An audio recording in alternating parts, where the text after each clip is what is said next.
Então, a gente vai continuar falando do documento 128, no tópico 5, que vai falar sobre o início da vida adulta de Jesus. Então, só para a gente se lembrar, quando Jesus entrou nos primeiros anos da sua vida de adulto, ele tinha vivido como qualquer ser mortal vive aqui na Terra. E Jesus veio a esse mundo como as outras crianças vêm. Em nada ele interferiu na escolha dos seus pais, né? A gente pode pensar que, de repente, Micael escolheu. Não, em nada ele interferiu para a escolha dos seus pais.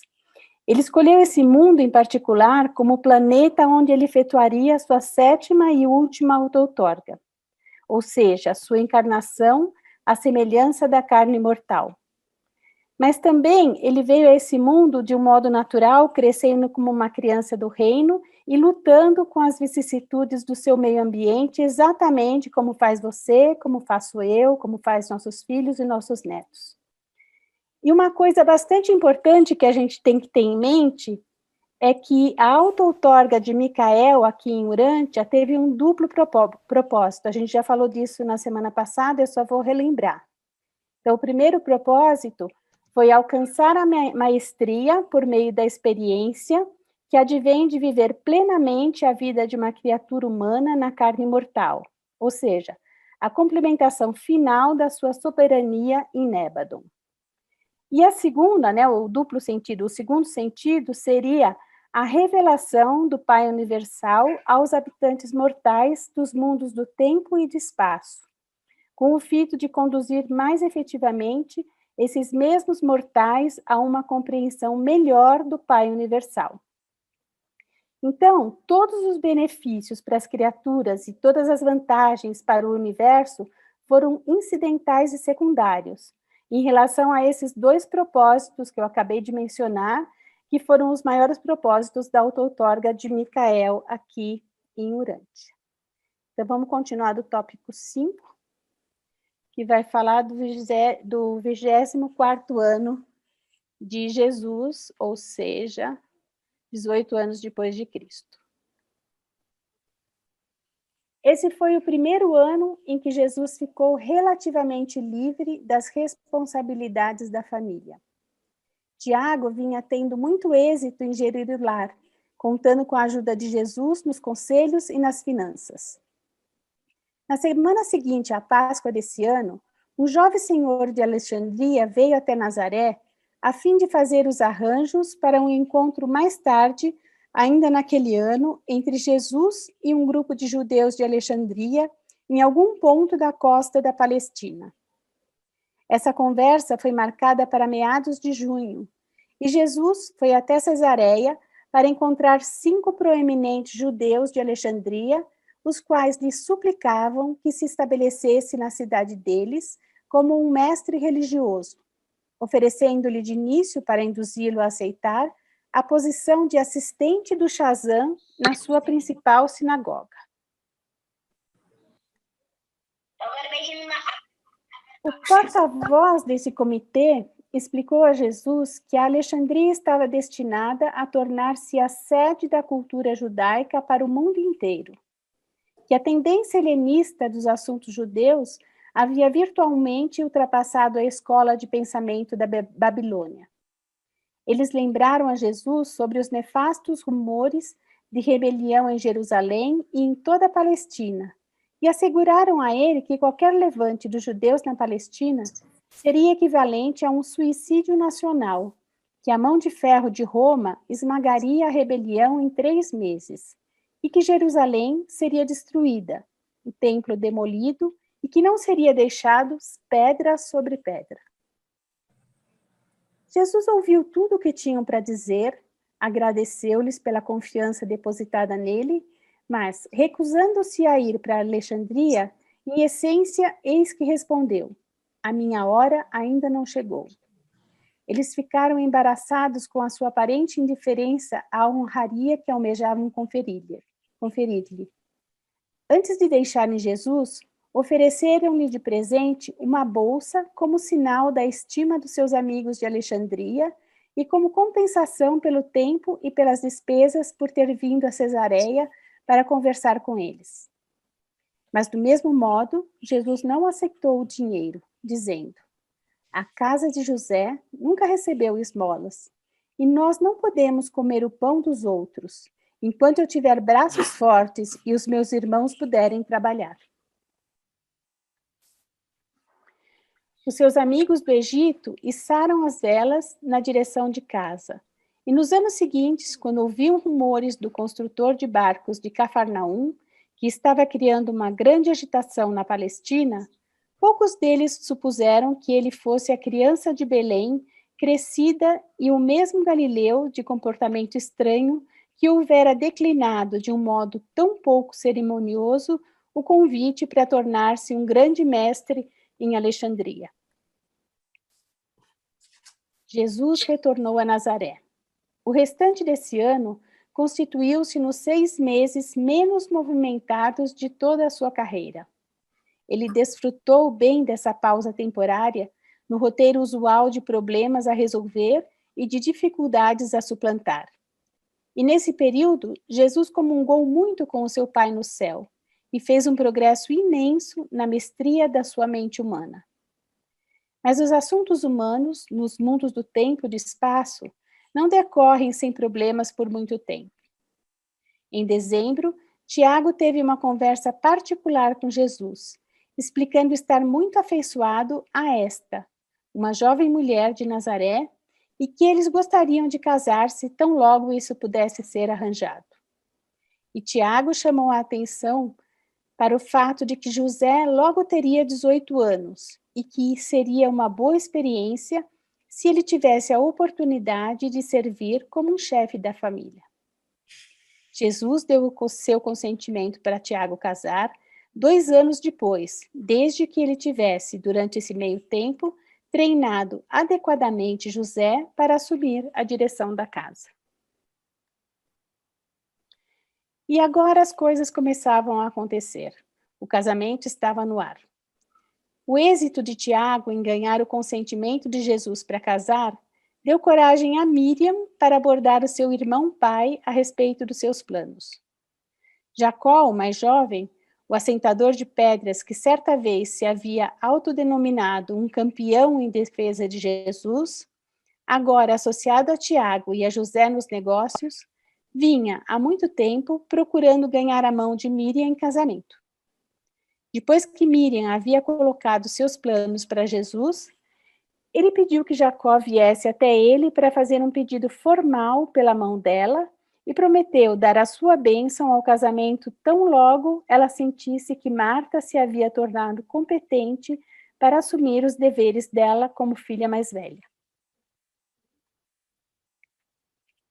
Quando Jesus encontrava-se em casa, ele continuava a ensinar às tardes na escola 3 vezes por semana. Lia frequentemente as escrituras na sinagoga aos sábados. Visitava a sua mãe, ensinava as crianças e, em geral, conduzia-se como um digno e respeitado cidadão de Nazaré na comunidade de Israel.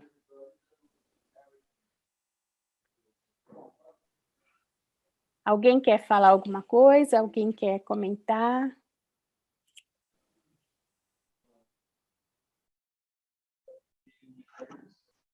Então, mais uma vez, Jesus se recusou a aceitar benesses de um cargo público importante que lhe conferia uma importância na sociedade e também dinheiro, é claro, porque ele sabia que aquela não era a missão dele, não era o que ele tinha interesse em fazer. A gente volta a lembrar que nessas 2 missões que Jesus se propôs a cumprir aqui enquanto na carne, que a Sueli acabou de falar quando nós começamos a ler o documento, a primeira missão dele era só de cumprir a auto-outorga dele como um ser mortal normal. Essa é uma experiência que todos os Micaéis vivem para entender e experienciar como que é a vida dos seres criados por eles, nessa situação, enfrentando os desafios que nós temos na carne e vivendo como um cidadão mortal do reino. Então, uma coisa é ser criador, mostrar, colocar as regras do jogo, e outra coisa é viver essas regras do jogo.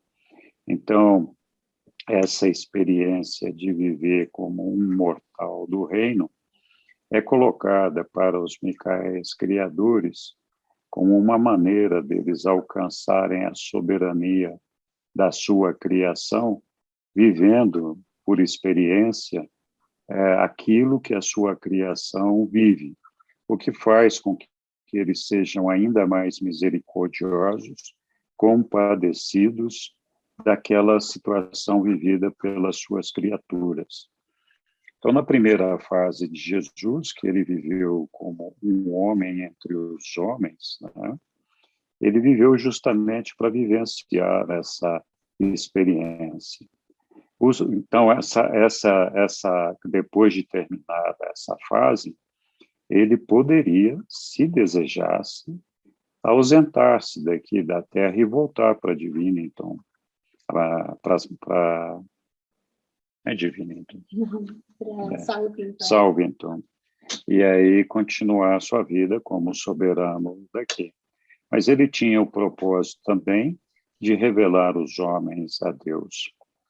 Então, a gente lembra que esse segundo propósito foi desenvolvido por Jesus depois que ele atingiu o primeiro propósito. Nós ainda não chegamos na leitura desse capítulo. Isso vai acontecer quando ele fizer a passagem dele pelo Monte Hermon, e mais tarde por ocasião do batismo dele. E aí, a partir do início da vida pública dele, é quando ele iniciou o segundo propósito da vida dele, de revelar o Pai. Então, também é importante lembrar que Jesus nunca foi um homem que se transformou em Deus, nem Deus se transformou em homem. Ele foi, enquanto entre nós, o tempo todo, homem e Deus. Ele, enquanto homem, ainda não tinha uma consciência clara da sua divindade, ele tinha vislumbres das suas metas e dos seus objetivos, mas a mente dele ainda causava muita confusão em quem efetivamente ele era e aonde ele devia chegar.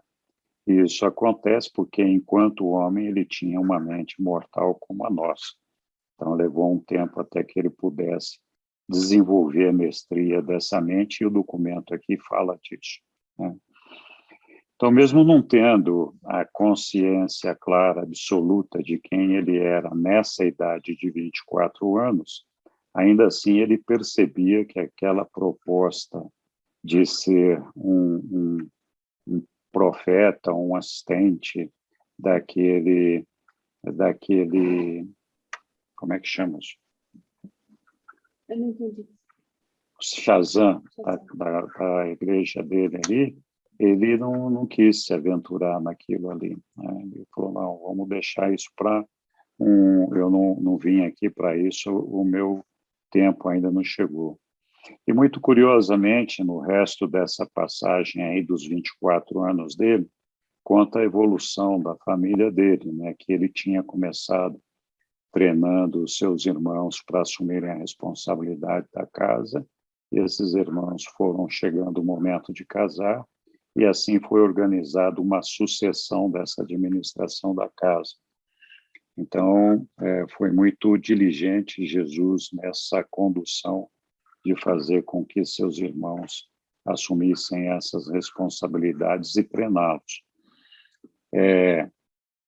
Mais uma vez, mostra a preocupação de Jesus em administrar corretamente a sua família.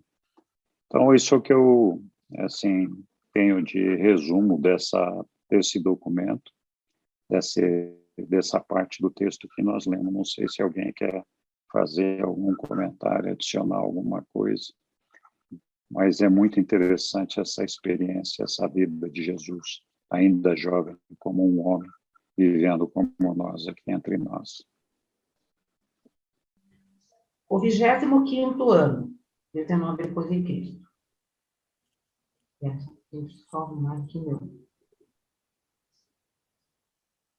Esse ano começou com toda a família de Nazaré, em boa saúde, e testemunhou o fim dos períodos normais da escola para todas as crianças, com exceção de um certo trabalho que Marta devia fazer junto com Ruth. Jesus era um dos mais robustos e refinados espécimes humanos a aparecer na Terra desde os dias de Adão. O seu desenvolvimento físico era magnífico. A sua mente era ativa, aguda e penetrante. Se comparado à mentalidade média dos seus contemporâneos, tinha tido um desenvolvimento de proporções gigantescas, e o seu espírito era, de fato, humanamente divino.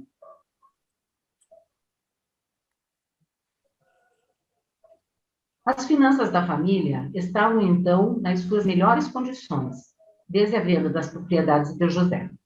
Os pagamentos finais das lojas de reparos junto às caravanas haviam sido feitos. Eles não deviam nada, e pela primeira vez durante anos possuíam algum fundo em caixa.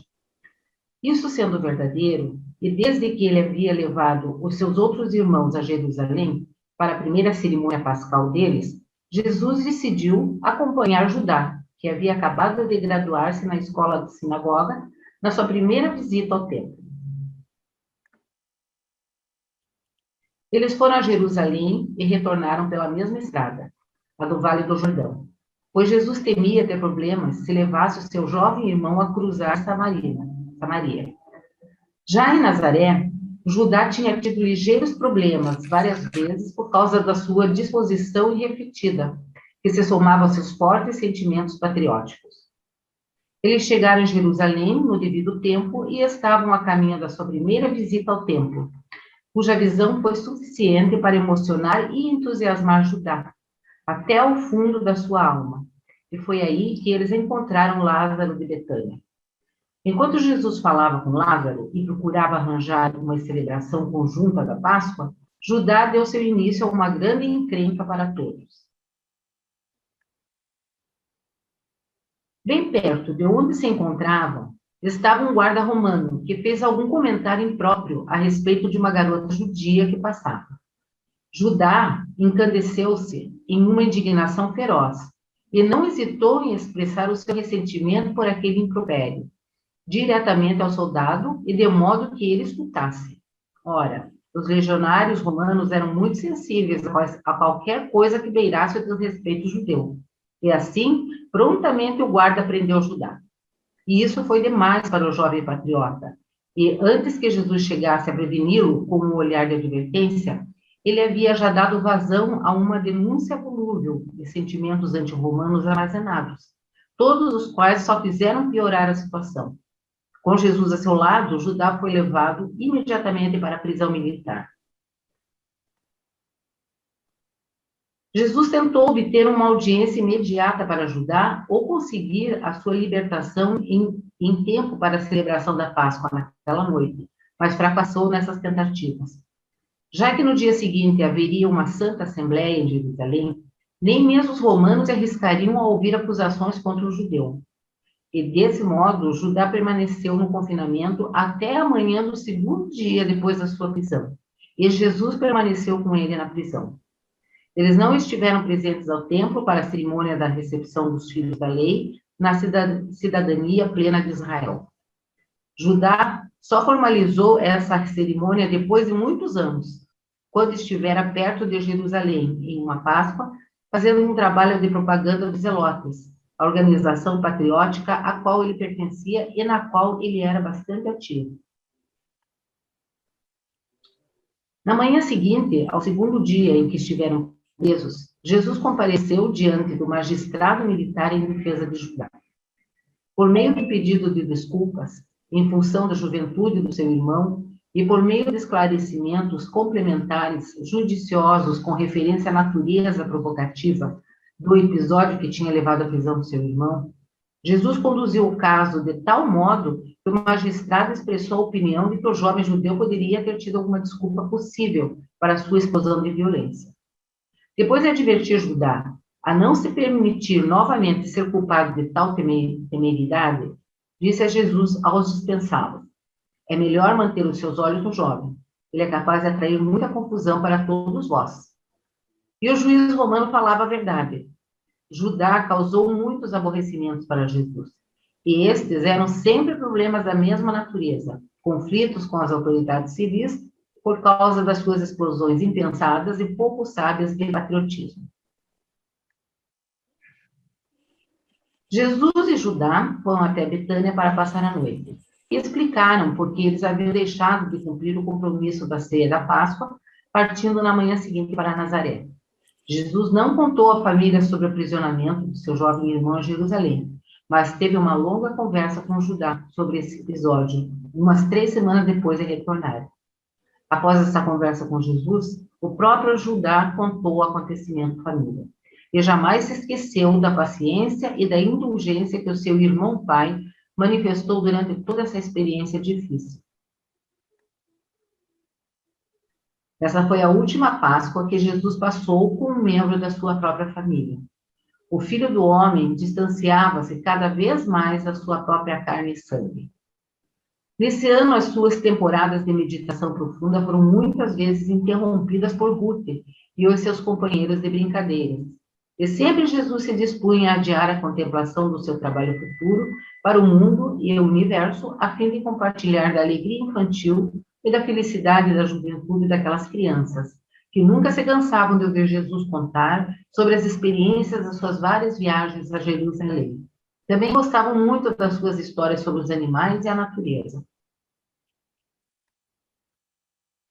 As crianças eram sempre bem-vindas à loja de reparos. Jesus mantinha areia, blocos de madeira e calhaus de pedras ao lado da loja, e as crianças ficavam ali se divertindo. Quando se cansavam das brincadeiras, os mais intrépidos iam dar uma olhada dentro do ateliê. E se o dono não estivesse muito ocupado, eles ousavam entrar e dizer: "Tio Joshua, venha e conte-nos uma grande história." Então, eles o levavam para fora, puxando-o pelas mãos até que ele se assentasse na pedra favorita, perto da esquina da loja, com as crianças no chão e em um semicírculo diante dele. E como os pequeninos gostavam do tio Joshua! Estavam aprendendo a rir, e a rir de coração. Era costume de um ou dois dos menores subirem nos seus joelhos e assentarem-se lá, olhando maravilhados para as suas feições expressivas enquanto ele contava as suas histórias.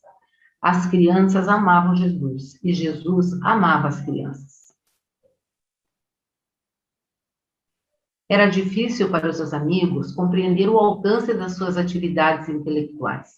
Como podia tão súbita e tão completamente passar de uma profunda discussão sobre política, filosofia ou religião para as brincadeiras leves e alegres com crianças de 5 a 10 anos de idade? Como os seus próprios irmãos e irmãs haviam crescido, ele dispunha de mais tempo para o lazer. E antes que viessem os netos, ele dava muita atenção a esses pequeninos. No entanto, Jesus não viveu na terra um tempo suficiente para desfrutar dos netos. Obrigada, Tica. Enquanto a Tica estava lendo, eu estava pensando, né? Muitas vezes a gente se acha tão ocupado, né? A gente está cheio de atividades no trabalho, mesmo envolvido com as coisas de Urântia, aí quando vem um filho ou um neto ou alguém pedir a nossa atenção, muitas vezes a gente fala, daqui a pouquinho a gente vai, daqui a pouquinho a gente brinca, daqui a pouquinho... Jesus nunca fez isso. Jesus, ele parava tudo que ele estava fazendo para conversar com uma pessoa, para contar uma história para uma criança, para brincar, para atender uma criança. Então, tem muita coisa que a gente tem que aprender. E acho que essa é uma delas também. Essa presença, né, Sueli? Uhum. Uma capacidade de estar presente e esse espírito de educador, né? Uhum. Assim, fazia com que ele transitasse na sensibilidade dele, preparo da criança ao adulto, né? Da pureza à política, né? Uhum. Isso é fascinante. E me chama a atenção a oportunidade de passar os princípios, né?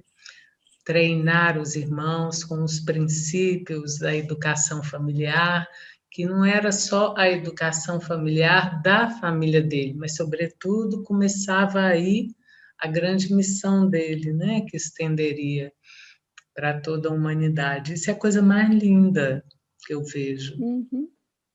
É, uma disponibilidade o tempo todo, né? Assim, um desprendimento, uma disponibilidade, uma vontade de ensinar todo mundo o tempo todo. Tá certo, ele era Jesus, mas eu acho que a gente pode aprender isso também. É mais uma coisa que eu já li algumas vezes, já li o livro, já li essa história, mas eu não tinha me tocado do quanto, comigo mesmo acontece isso. Você está muito entretida numa coisa, você tem que entregar alguma coisa no prazo e alguém vem e te pede alguma coisa, ou quer conversar, uma criança te pede alguma coisa, você fala, daqui a pouquinho eu vou, e acaba nem indo, na verdade, né? E Jesus não, ele parava o que ele estava fazendo, ele estivesse discutindo política, filosofia, ensinamentos, ele parava e atendia essas pessoas. O 26º ano, 20 depois de Cristo. No começo desse ano, Jesus de Nazaré tornou-se profundamente consciente de que possuía um poder potencial muito vasto, mas estava do mesmo modo plenamente convencido de que esse poder não devia ser utilizado pela sua personalidade de filho do homem, ao menos não até que a sua hora chegasse. Nessa época, Jesus falava pouco, mas pensava muito sobre a relação com seu Pai no céu. E a conclusão de todo esse pensar foi expressa certa vez na sua oração, no topo da montanha, quando ele disse: a despeito de quem eu seja e do poder que possa ou não exercer, eu tenho sempre sido e sempre serei submisso à vontade do meu Pai do paraíso.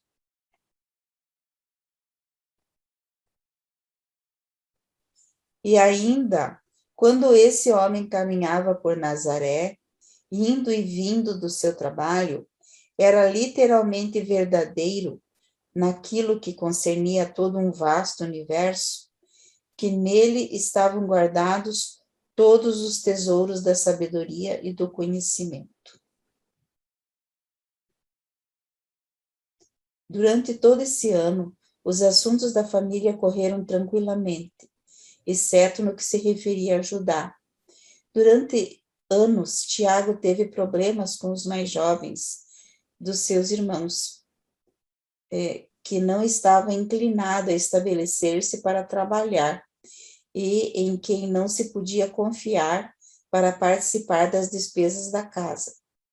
Conquanto vivesse em casa, ele não estava consciente de que devia ganhar a sua parte para a manutenção da família.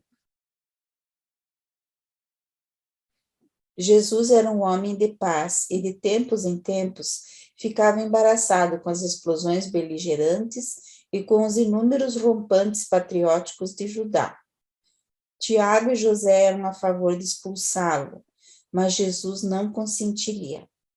Quando a paciência deles chegava aos limites, Jesus apenas aconselhava: sede pacientes, sede sábios nos vossos conselhos e eloquentes nas vossas vidas, que o vosso irmão mais jovem possa primeiro conhecer o melhor meio e então seja levado a seguir-vos. O conselho sábio e afetuoso de Jesus impedia qualquer rompimento na família. Eles permaneciam juntos, mas Judá só serenou seus sentidos depois do seu casamento. Apenas raramente Maria falava da futura missão de Jesus. Sempre que se referia a essa questão, Jesus apenas respondia: minha hora ainda não chegou. Jesus havia quase completado a difícil tarefa de desacostumar a sua família da dependência da presença imediata da sua personalidade, e estava preparando-os rapidamente para o dia em que iria deixar a sua casa de Nazaré, de uma forma segura, para dar início a uma atividade mais intensa, como um prelúdio para a sua ministração real aos homens. Vós nunca deveis perder de vista o fato de que a parte primordial da missão de Jesus, na sua 7ª auto-outorga, deveria ser a aquisição da experiência enquanto criatura para a conquista da soberania de Nébado. E ao colecionar essas experiências, ele também faria a revelação suprema do Pai do Paraíso, a Urântia e a todo o seu universo local. Em acréscimo a esses propósitos, também Jesus empreendeu a tarefa de desemaranhar os complicados assuntos deste planeta, sobretudo no que se relacionam à rebelião de Lúcifer. Nesse ano, Jesus desfrutou de um tempo de lazer maior do que o de costume e dedicou muito da sua folga para treinar Tiago a gerir a loja de reparos e José na direção dos assuntos da casa. Maria percebeu que ele estava arranjando tudo para deixá-los. Deixá-los para ir onde? Para fazer o quê? Ela havia já abandonado o pensamento de que Jesus poderia ser o Messias. E não conseguia compreendê-lo. Simplesmente não podia alcançar nem penetrar o mistério da vida do seu filho primogênito. Jesus passou um bom tempo durante esse ano, individualmente, com cada um dos membros da sua família. Ele os levaria para passeios longos e frequentes à montanha e ao campo. Antes da colheita, levou Judá ao sul de Nazaré, até a casa de um tio fazendeiro. Mas Judá não permaneceu muito tempo ali, depois da colheita. Ele fugiu e Simão encontrou mais tarde com os pescadores no lago. Quando Simão o trouxe de volta para casa, Jesus teve uma conversa com o garoto fugitivo. E já que ele queria ser pescador, Jesus levou a Magdala e colocou-o sob os cuidados de um parente, um pescador. E daquela época em diante, Judá trabalhou bastante bem e regularmente até seu casamento, continuando como pescador depois do seu casamento. Afinal, chegou um dia em que todos os irmãos de Jesus já haviam feito a escolha de seus trabalhos e das suas vidas e estavam estabelecidos cada qual em seu trabalho. O cenário estava ficando pronto para que Jesus pudesse partir da sua casa. Em novembro, aconteceu um duplo casamento. Tiago e esta se casaram, e também Miriam e Jacó. Foi uma ocasião realmente cheia de alegria. Até a própria Maria, uma vez mais, estava feliz, salvo de tempos em tempos, quando se dava conta de que Jesus estava preparando-se para ir embora. Ela sofria sob a carga de uma forte incerteza. Se Jesus apenas se assentasse e falasse livremente a ela de tudo aquilo, como ele tinha feito quando era menino. No entanto, Jesus permanecia decididamente pouco comunicável e mantinha-se em um silêncio profundo sobre o futuro.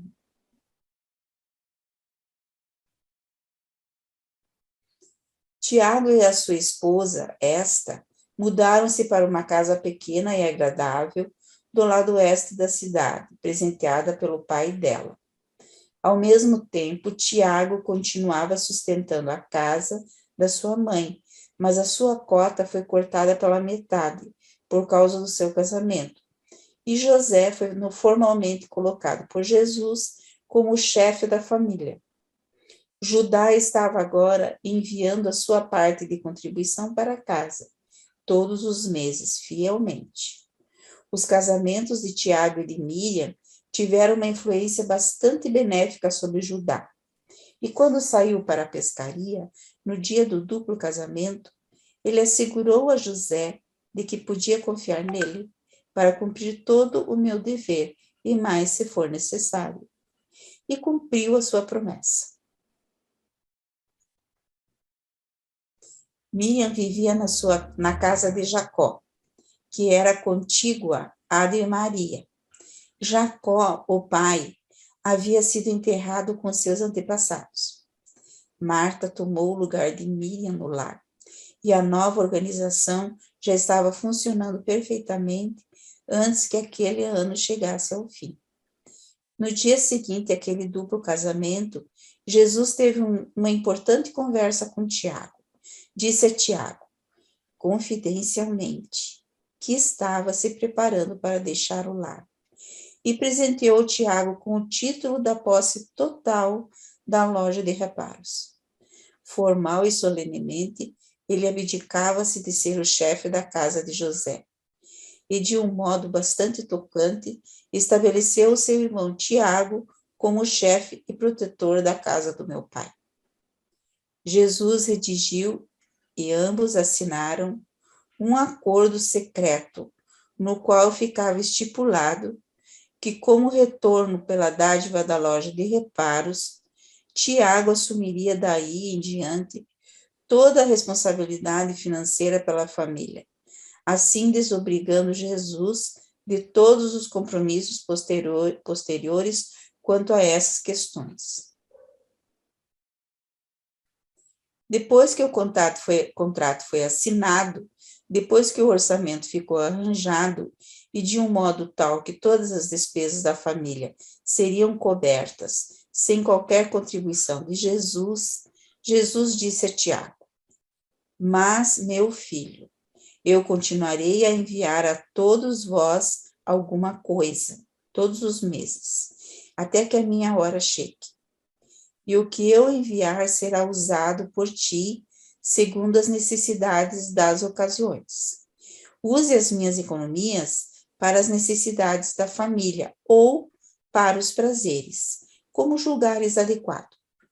Use-as no caso de doença ou aplica-as para emergências inesperadas, que podem suceder a qualquer membro individual da família.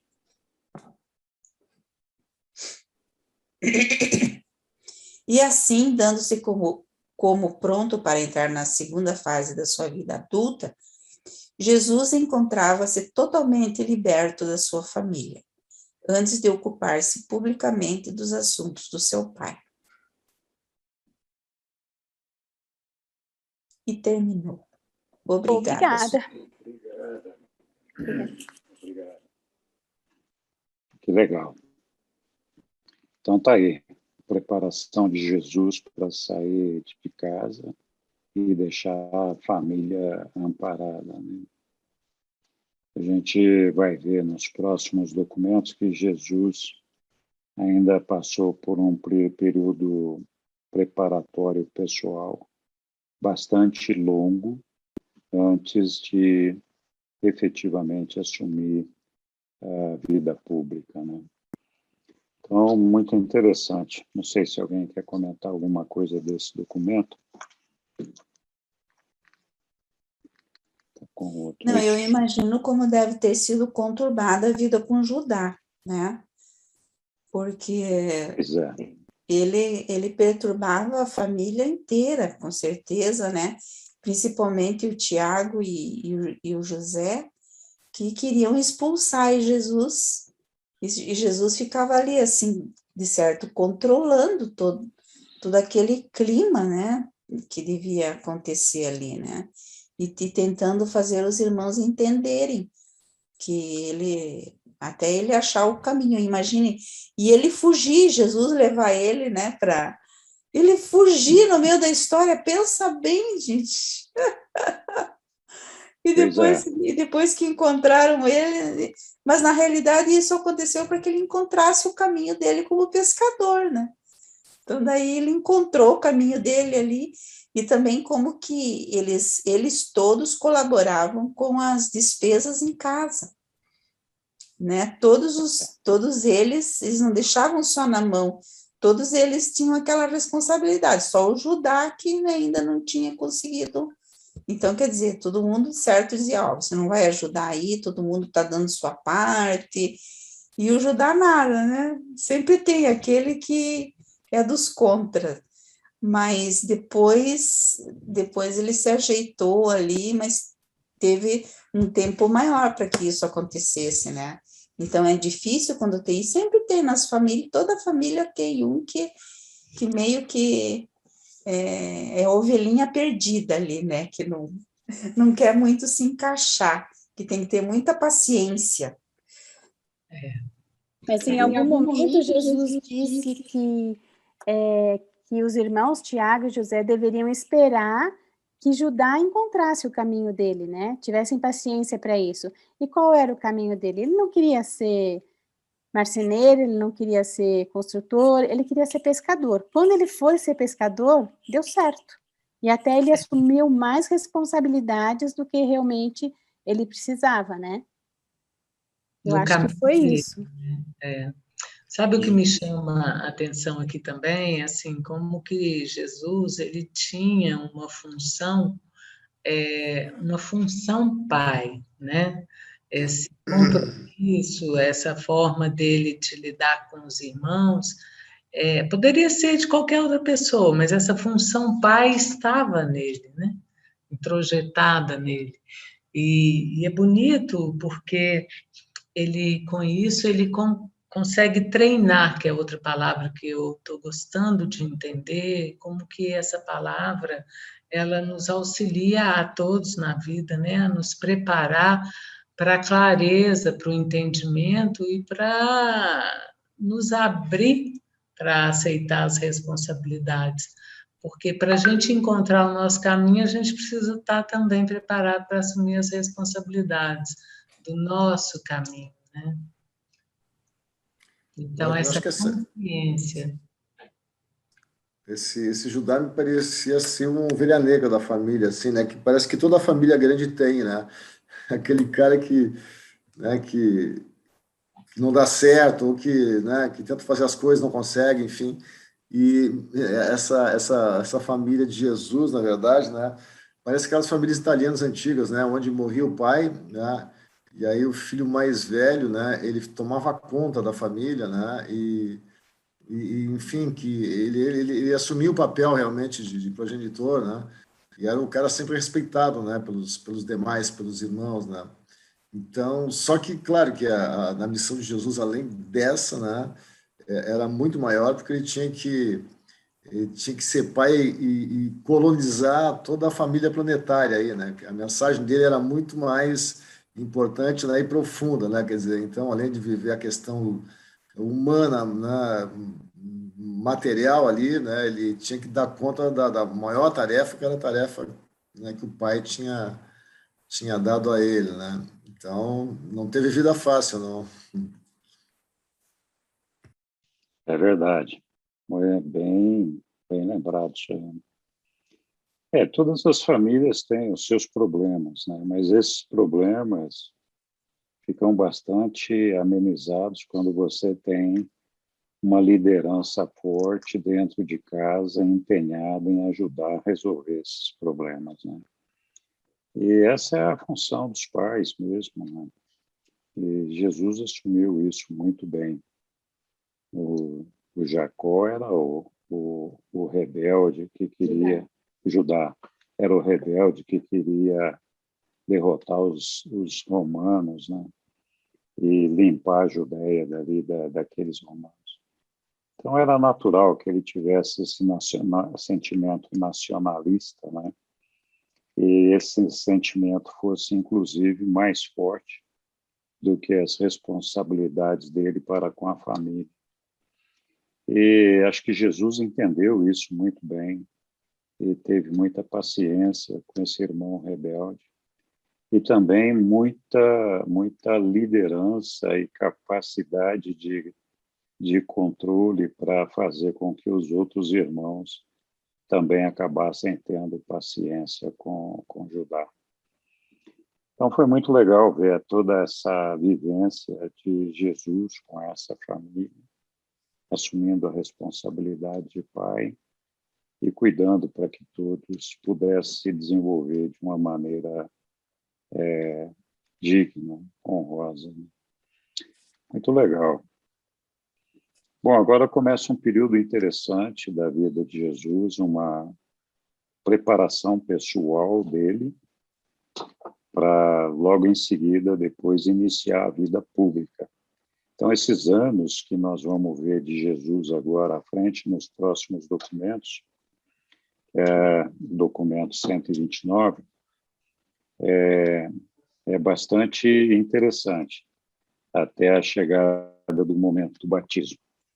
Então, vamos falar agora da vida adulta de Jesus.